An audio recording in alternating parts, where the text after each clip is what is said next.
Hi everyone, this is Tootie and welcome to Tootie Talk Sense. Now, it's not going to be really me talking sense, y'all. It's just going to be me giving commentaries, my feelings, my opinions about what's going on. Just different random topics or topics, trending topics in the news. So this is my very first video. I hope you guys like, subscribe, and come back to see more.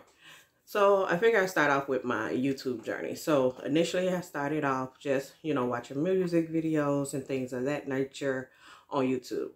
And then I'm from Chicago. So my friend doing the initial R. Kelly thing, right? My friend come and say, oh, it's this YouTuber, she's going to interview different people related to R. Kelly and his brother and, girls with this. So it was Tasha K. So I just started off watching Tasha K.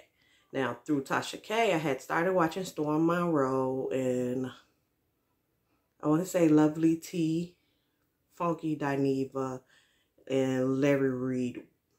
Yeah, Larry Reed. So I stopped. I seen the whole controversy with Tasha K and Lovely T. I never got to watch more YouTubers because during that time, it was like a whole... When I did click in on YouTube, it was like an 8-hour episode. I don't even know what to call it. But it was like 8 different people in there talking about like Tasha K. And I guess her history and how, she's this narcissistic person. My opinion on Tasha K. Now, I don't agree with everything Tasha K say. I don't agree with a lot of things Tasha K say. But what she does well is that she's funny. I don't know any person who's going to agree with everything that they say. Especially her politics, her views politically. But I'm not there for her, to get her opinion so I can go and decide who to vote for. I'm there because she makes me laugh. Watching Tasha K is like hanging out with your girls and just, be ignorant and fun and loud. It's just, she does it well. And she know how to move on to different topics and she does it well. Now, I seen that controversy with her Lovely T. And then the controversy recently with her Storm Monroe. Now, I thought that was over with back months ago. Now, recently it then came back up. And I see they're addressing it again, I guess Wiggins came and said, and I seen that one too. I can't tell you all the details on what happened with that. It was too many people, too much to watch, too much going on. So you guys can fill me in exactly on what happened. All I know is Wiggins said something. I don't know if Storm Monroe came on the show and said something, but then Tasha and Chelsea went live. And they start addressing different things that happened with Storm. Now, I feel like Storm, I had started watching Storm when he initially came up on Tasha K. But then he got weird.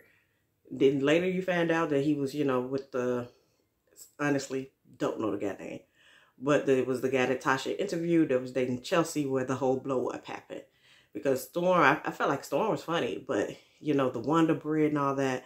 But then he started doing things like when he did his weight loss, he would come on like with his shirt off. And I was like, what we doing? What's going on here? And I'm like, okay. But I don't know if that's what he was doing before. I was not an advocate follower on him. I strictly started watching him through Tasha K. And once it got a little weird for me, I just stopped watching it. So I don't watch him anymore. Funky Dineva. Now, I love Funky Dineva in his, what's the name of the show, y'all? What's the name of the show? TGI Friday. Now, TGI Friday, it's Funky Dineva, Claudia Jordan, and Al Reynolds. Now, I like that show because it's a good balance. Claudia Jordan, because Funky Dineva and Al are both, in the lifestyle. They're both male, but Claudia Jordan, usually when they either are off, to me, because even though they are in the lifestyle, like gay males and Al is a bisexual male, they both are men. And some of their views are the typical male views and not seeing it from a female point of view. And Claudia Jordan usually comes in and correct it. And I like that balance of the show. So, let's see. So that's what I remember with Funky. Funky, I don't really watch his individual show because I see he do reviews, and that's really when I got into watching Funky. He was doing like reviews of Insecure. Now I was a big Insecure fan, and his stuff to me, his reviews of Insecure would be on point. Right now, I see he's doing like the commentary on other Married to Medicine and things of that nature. And I don't watch any reality TV shows. But if there's some good out there, y'all let me know. I'll start watching it and get my little opinion and take on it. Because again, it's just Tootie Talks. All it is me Tootie talking. So, but what I find hilarious right now is Tasha K, because she's doing it. Yeah, she is having a ball. Y'all losing the lawsuit with the Cardi B, losing the appeal. The video she made, she was up there crying, "What more do you want by me?" Like, Tasha K ain't hurting. Tasha K is making a big joke out of this, and she's making money out of this. Like, in her app, I'm on her app, and I'm like, when you put in Tasha K name on YouTube, it comes up like the very first video is her, and then the next couple of videos like Amara Wiggins. So I'm like, Tasha K, she trends, she doing well.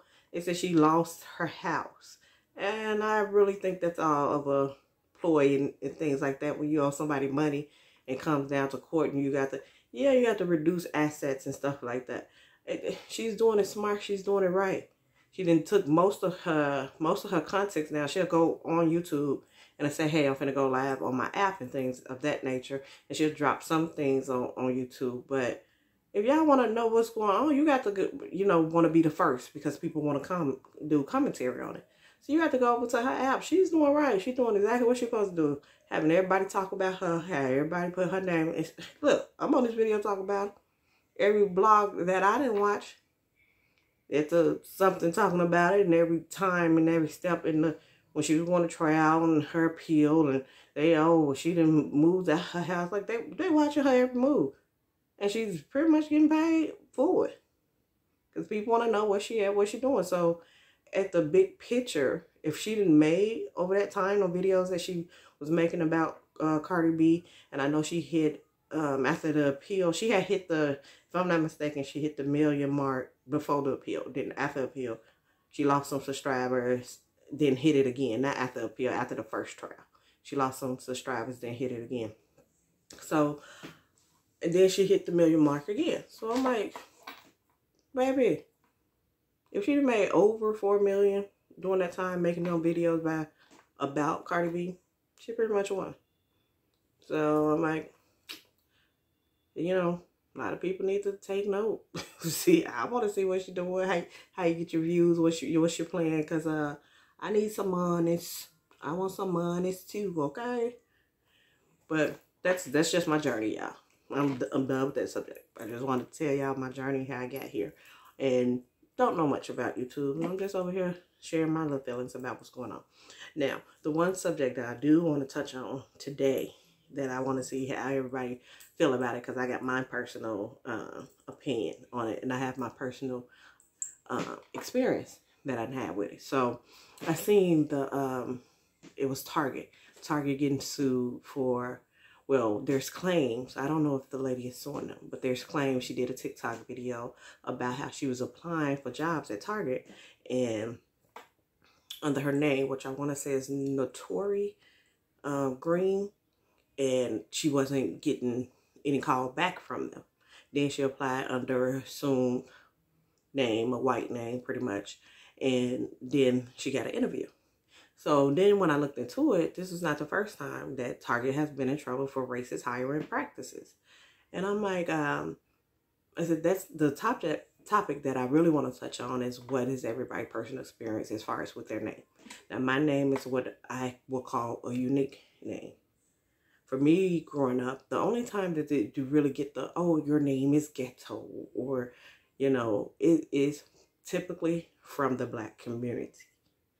Now, I know that there is racism that occurs, that, people will look at your name and, we will not hire you or won't call you in for a job interview or things of that nature. We're Black in America.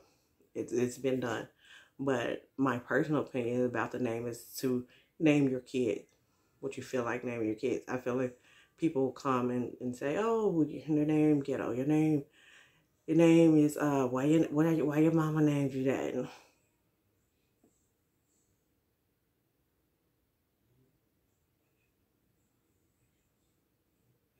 It's pretty much the look that they end up getting for me, because your name, yes, your name is who you are. The name is a part of what makes you. But I'm like, however, it occurred to you guys that maybe when your parents named you a unique name, because a lot of people will say that your name is unique, your name is pretty. I get that more often than I get that your name is ghetto.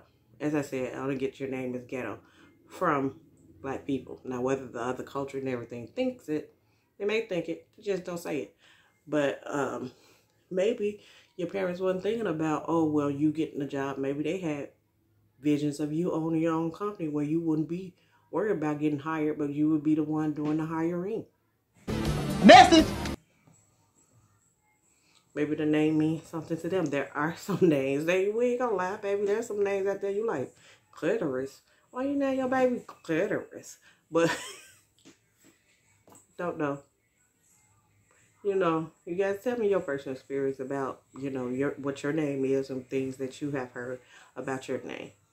So, and contact me. Let me know what subjects you'd like me to touch on. What, you know, if you want to hear my opinion. If not, like and subscribe anyway. I got more to talk about, more to say. Let me know how I did.